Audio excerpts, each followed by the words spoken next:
तो फिट रहने के लिए ना सबसे ज़रूरी चीज़ मुतवाज़न खुराक होती है, मतलब बैलेंस डाइट होती है। लेकिन हम में से बेशतर अफराद इस सवाल के मुतलाशी रहते हैं कि ऐसी कौन सी बैलेंस डाइट है जो आपके जिस्म की ग़िज़ाई ज़रूरियात को पूरा करे और खाने में भी मज़े की हो। तो हम खाने में मुख्तलिफ़ ग़िज़ाएँ लेते हैं और काफ़ी अशिया बड़े शौक़ से हम लोग खाते हैं, लेकिन ज़रूरी नहीं है कि जो चीज़ें आप बाहर से खाते हैं या जो आप लोगों को पसंद है वो आपकी ग़िज़ाई ज़रूरियात को भी पूरा करती हैं। और ग़िज़ाई कमी को भी पूरा करने की अगर बात की जाए ना, तो गंदुम एक वाहिद ऐसी मुतवाज़न खुराक है जो ना सिर्फ हमारे जिस्म में ग़िज़ाई किल्लत को पूरा करती है, बल्कि गंदुम को पीस कर जब आटा बनाया जाता है तो उसको रोटी, डबल रोटी, केक, बिस्किट्स, दलिया और आजकल के बच्चों के जो मनपसंद पास्ता है, नूडल्स हैं, इस जैसी मुख्तलिफ अशिया हैं, उनके लिए इसको यूज़ किया जाता है। और आजकल मार्केट में आटे की भी तरह तरह के इक़साम आ चुकी हैं और अब लाल आटे और सफ़ेद आटे के साथ मुख्तलिफ ब्रांड्स के आटे भी मौजूद हैं,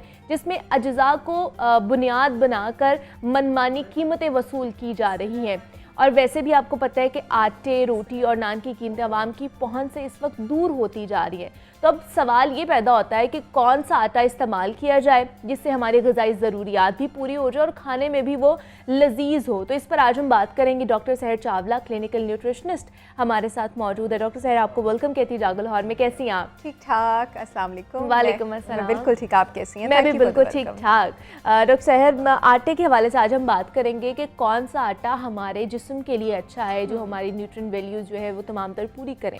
तो मुख्तलिफ़ किस्म के आटे मौजूद हैं मार्केट में, तो आपका क्या स्टांस है, कौन सा आटा खाना चाहिए हमें? सबसे पहले एक आटा जो किसी के लिए भी नहीं अच्छा है वो सफ़ेद आटा है। ठीक है, सफ़ेद आटा किसी ने भी इस्तेमाल नहीं करना। अच्छा। आटे की जो आपके पास वीट होती है उसकी 3 लेयर्स होती हैं, बाकी आटों की तरफ भी आती हूँ। ब्रान होता है, जर्म होता है, एंडोस्पर्म होता है। अच्छा। सफ़ेद आटे में आपके पास सिर्फ वो लेयर रह जाती है जिसमें एंडोस्पर्म रह जाता है, जिसमें आपके पास सिर्फ कार्बोहाइड्रेट और स्टार्च होता है। कार्बोहाइड्रेट बुरी चीज़ नहीं है, लेकिन अगर आप उसको ब्रान और एंडोस्पर्म के साथ लें, यानी ये वो वीट की वो 2 लेयर्स हैं जिसमें आपके पास nutrition, minerals, vitamin, essential amino acids, fatty acids भी मौजूद है, तो बेटर है। तो सफ़ेद आटा किसी ने भी नहीं लेना है। अच्छा। इसके अलावा आपके पास डिफरेंट बॉडी टाइप्स होती हैं और डिफरेंट मेडिकल कंडीशंस होती हैं और उनको हर डिफरेंट तरह का आटा सूट करता है। अच्छा। जैसे आप गंदम की बात कर रहे थे, वो लोग जिनकी बॉडी में हीट की तासीर ज़्यादा होती है, जिनकी ड्राई बॉडीज़ होती हैं, ऐसी बॉडी की निशानी क्या होती है? कैसे लोग, जो लोग कॉन्स्टिपेटेड ज़्यादा रहते हों, जैसे गंदम कॉन्स्टिपेशन के लिए बेहतरीन है। ऐसे लोग जिनके कान बहुत ज़्यादा लाल रहते हों, अच्छा। इवन के ऐसे लोग पर्सनैलिटी टाइप के हिसाब से जिनकी बड़ी एक्सट्रोवर्ट पर्सनैलिटीज़ हो, चेहरा बहुत ज़्यादा लाल रहता हो, अगर आपको एंग्जाइटी है, रात को ठीक तरह नींद नहीं आती, तो आपके लिए जो आटा है then it is whole wheat, आपके लिए गंदम का आटा है। गंदम का आटा किन लोगों के लिए नहीं है, क्योंकि ये कंडीशन बड़ी प्रिवेल करती है। वो लोग जिनकी बॉडी में एडीमा है, वो लोग जिनको साइनोसाइटिस है, जिनकी बॉडी में डैम्पनेस है, जिनको बहुत ज़्यादा कोल्ड और फ्लू रहता है, जिनके कोई ऐसी लंग कंडीशंस है, रेस्पिरेटरी कंडीशंस है कि बॉडी में पानी रुका हुआ है, उनके लिए गंदम होल व्हीट भी अच्छा नहीं है, आपने इस्तेमाल नहीं करना। अच्छा, ठीक है। नेक्स्ट जिसमें आटे की बात करने लगी हूँ वो है हमारे पास बड़ा ही बेहतरीन, बड़ा पावरफुल आटा, बाजरा, मिलेट्स। वो लोग जिनकी बॉडी में, अब जो गंदम का इस्तेमाल नहीं कर सकते, जिनकी बॉडी में डैम्पनेस है, फ्लेम है, साइनोसाइटिस है, आपने बाजरा इस्तेमाल करना है। बाजरे का आटा, बाजरे का आटा, इवन के बाजरा भी और इवन के बारले भी, जो आप हम ये जो गर्मी के लिए बारले वाटर जो लेते हैं, ये आपके साथ बॉडी में डायरेसिस भी करता है। यानी जिन लोगों के जिस्म में एक्स्ट्रा पानी रुका हुआ है, आप लोग बाजरा इस्तेमाल करें, आप लोग मकई इस्तेमाल करें, आप लोग बारले इस्तेमाल करें। और इसके साथ साथ वो लोग जिनको लगता है कि हमने खाना खा लिया और ब्लोटिंग और फ्लॉटुलेंस, ऐसे लोग होते हैं ना मुनीबा, जो कहते हैं मेरा खाना ऊपर ही फंसा हुआ है, and they can't help it, उनको ऐसा फील हो रहा होता है। आपके लिए अगेन बार्ले जो है वो बहुत ज़्यादा ज़बरदस्त है। अगर आपको सेंटर बर्नर की वीकनेस है, यानी आपको भूख नहीं लगती है, आपको इंडाइजेशन होती है, आपको डायरिया बहुत ज़्यादा होता है, लैक ऑफ एपेटाइट है, तो आपके लिए अगेन बाजरा बहुत ज़्यादा अच्छा है। स्टमक और इंटेस्टाइनल इन्फेक्शन से रिकवर होने के बाद जो बेस्ट आटा मैं रिकमेंड करती हूँ वो मैं बाजरे का आटा अगेन रिकमेंड करती हूँ। इसके अलावा अब यहीं से आ जाते हैं इन्फेक्शन। लेकिन ज़्यादातर डॉक्टर साहब हमारे घरों में वही वाइट आटा जो है तो हमारे घर जो वो ही यूज होता है। जो चीज ज्यादातर होती है उसका ये मतलब नहीं होता वो गलत हो तो हम उसको तस्लीम कर लें। अच्छा, गलत होता है। अगर हमारे घरों में वाइट आटा ज्यादा यूज होता है तो हमारी आवाम को सबसे ज्यादा इस वक्त जिस चीज की जरूरत है वो तालीम है, उनको अवेयरनेस की जरूरत है। एक तो पूरे का पूरा क्लेंजिंग प्रोग्राम हमारी आवाम पर चलना चाहिए, उसमें न्यूट्रिशनल क्लेंजिंग भी शामिल होनी चाहिए। वो गलत होता है, वो नहीं होना चाहिए। इतने अच्छे होल ग्रेन्स हमारे पास मौजूद है, उनको हमें इस्तेमाल करना चाहिए। ओट्स की मैं बात करना चाहूँगी। अच्छा, ठीक है। हमारे जो बूढ़े हजरात हैं, खास करके जो हमारे पेरेंट्स हैं जो कि अब बुजुर्गी की तरफ जा रहे हैं, ओट आपके जिस्म में ताकत देता है। ओट्स उनके लिए बहुत ज़्यादा अच्छा है। उनको ओट की चपाती की सूरत में दें, उनको दलिया की सूरत में दें।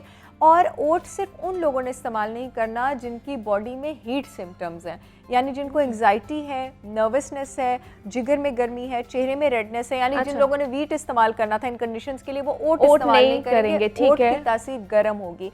अगेन बॉडी में ताकत के लिए आपके पास जो बकवीट आटा है, जो कुट्टू का आटा है, जो हमारे गिलगित बल्तिस्तान का आटा है, अच्छा, बहुत सारे लोगों को पता भी नहीं होगा। सबसे न्यूट्रिशियस आटों में ये आटा है बकवीट, और मैं लिख के देती हूँ कि 80% पाकिस्तान को इस वक्त पता नहीं होगा। लेकिन यहाँ पे मिल जाता है, मिल जाता है बकवीट का आटा आपके अच्छा। पास अच्छे अच्छे ग्रोसरी स्टोर्स में मिलता है। अगेन फिर महंगाई के मसले एंड ऑल ऑफ दैट ये वो, लेकिन ये हमारे पाकिस्तान का गिलगित बल्तिस्तान का आटा है जिससे हम इस्तेफादा हासिल नहीं करते हैं। मैं खुद फर्स्ट टाइम ये सुन रही हूँ कि इस तरह का भी आटा है। आई एम श्योर अभी अगर मैं नाम लूंगी स्प्राउटेड ग्रेन्स का, मुझे यकीन है आधे लोग कहेंगे वो क्या होता है, स्प्राउट्स क्या होते हैं। अच्छा, जो वीट के सीड्स होते हैं गंदम के, उसको वीट बेरी भी कहते हैं। ठीक है।